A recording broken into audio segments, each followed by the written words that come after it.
Not yet. Akala ko ito na yung ano.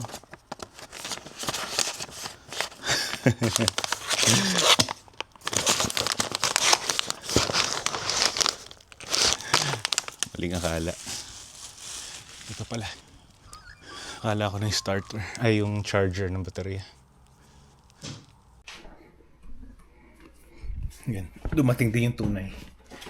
Ay, sa wakas. Wala ko nang charge yung baterya ng sasakyan. Okay.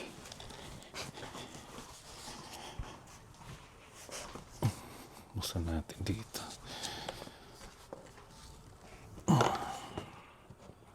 Wait lang. Okay. Nandito. Ito. Okay. Buksan natin. Buksan natin.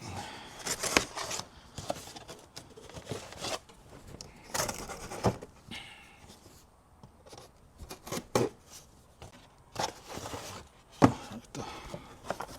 So, bumili tayo ng charger ng baterya. So, smart charger siya. Buksan natin. Itong isa, ano to? Jump starter. Power bank. Jump starter. Ayan na isa.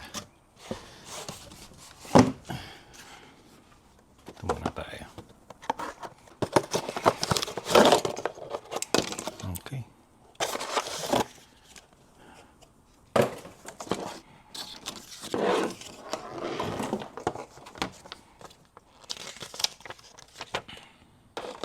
So, maiksi lang yung power plug niya.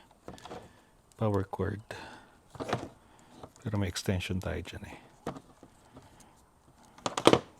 Ready lang natin extension. Okay. So kahapon, yan, nagawa siya. Kahapon kasi, ilalabas ko sana yung sasakyan dahil may kukuhanin ako dun sa gilid. Tapos, pagsakay ko sa kotse, ay mag-crank. Kahit konting tunog, wala.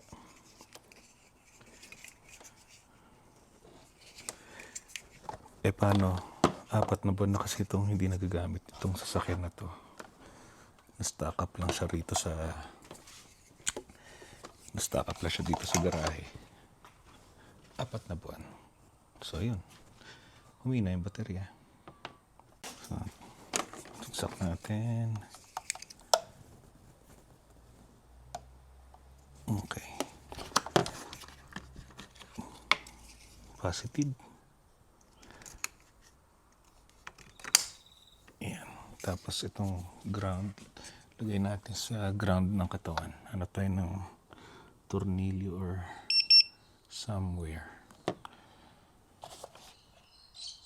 Somewhere na pwede natin. Lagay mo na tornilyo. Ito. Wait na ako.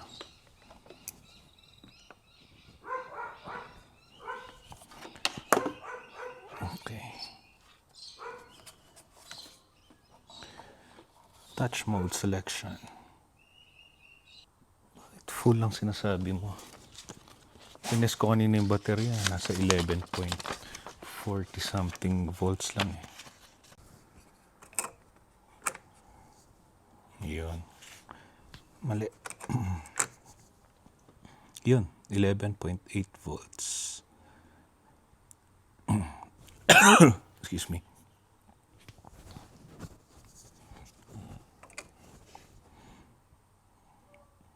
Subukan natin erekta. Kaso hindi niya mabasa. Calcium battery. Wait lang.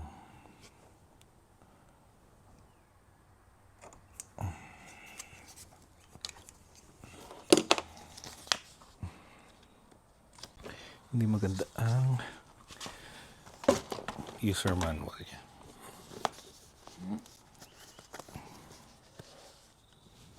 Anyway, kuhanin ko muna yung phone ko.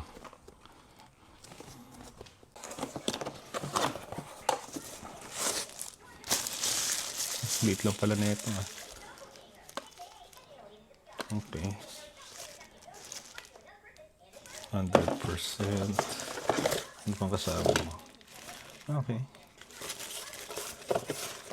Itong charger. Okay. Tapos may fuse. Mamaya na yan. Pasensya na sa kalat. So habang nandyan yan.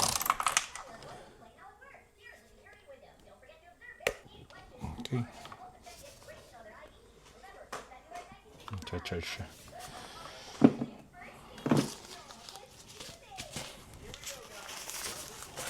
Tsaka muna. Sinasabi mo calcium battery.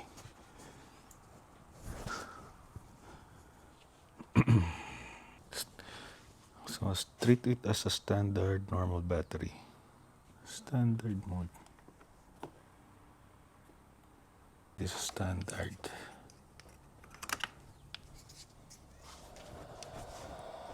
Yun, kumana na siya.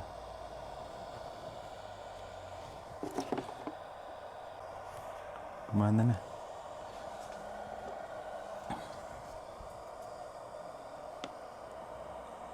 So, nag-charge na siya. Kasi hindi ko alam kung ibig sabihin na itong DF5 na to.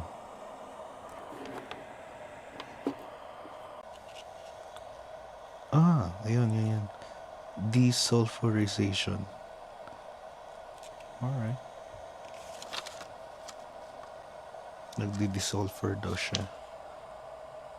Meaning, wala. Hindi naman sinabi rito. Pero by the name itself, magtatanggal ng sulfur. Okay, kasi very low voltage tayo kanina, 11.43 volts.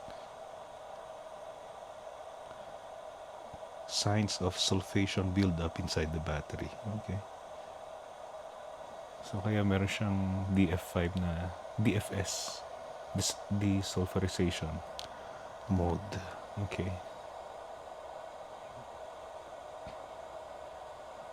What you should do now, leave it alone and let it run overnight. Okay. Iwan natin mga 10 oras siguro. Iwan natin siya nakaganyan.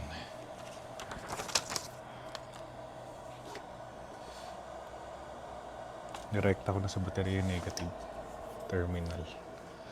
Okay, keep natin tong manual. So, iwanan muna natin siya na ganyan. Double check natin yung connection. Okay.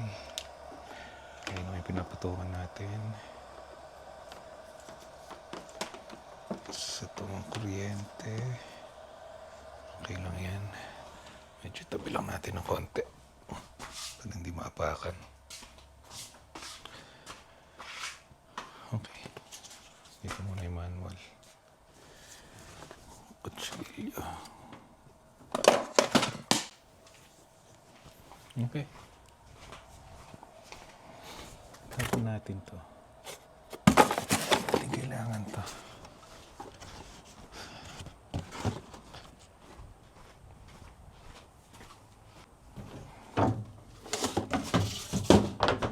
Okay. So, balikan natin bukas. Or mamayang gabi, testingin ko yung voltage niya kung nag-improve na. What? Tumigil siya. Sabi niya full. Imposible. Imposible.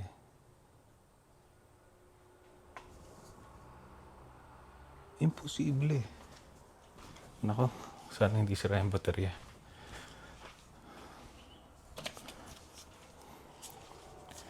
Bakit nag-full ka agad?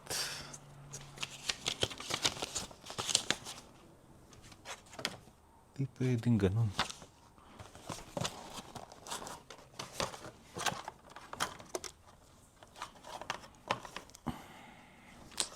Patay mo. Teka.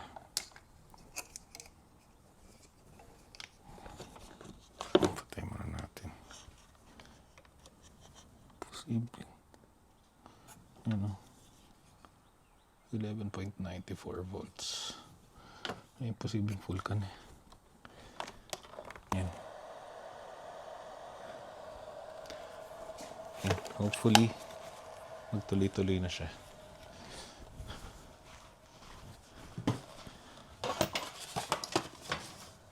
Kasi kailangan namin gamitin tong sasakyan papuntang airport sa katapusan ng buwan na to. Tapos iiwan namin sasakyan doon for 2 weeks. Kaya dapat may sapat na charge tong baterya para pagbalik namin after ng holiday, mag-start yung sasakyan. And in case na hindi siya mag-start, doon papasok yung binili natin na tawag dito, jump starter, portable jump starter, pang backup natin. So yan, balikan natin mamayang gabi. Hopefully mag-charge siya ng maayos. So yun, tumigil ulit yung charging niya, no? Napaka-imposible, 10 minutes lang, tapos tumitigil yung charging niya. Sinasabi full na yung battery. So ang ginawa natin ngayon, nilagay natin sa repair mode itong charger. Ayan, naka-pulse mode siya, repair mode. Hopefully, ma-revive yung baterya. Magamit pa. Tumagal pa ng, ewan ko, mga ilang buwan bago siya tuloy ang masira. Pero most likely, nasa end of life na rin itong baterya na to. Kasi magpo 4 years na to itong battery na to.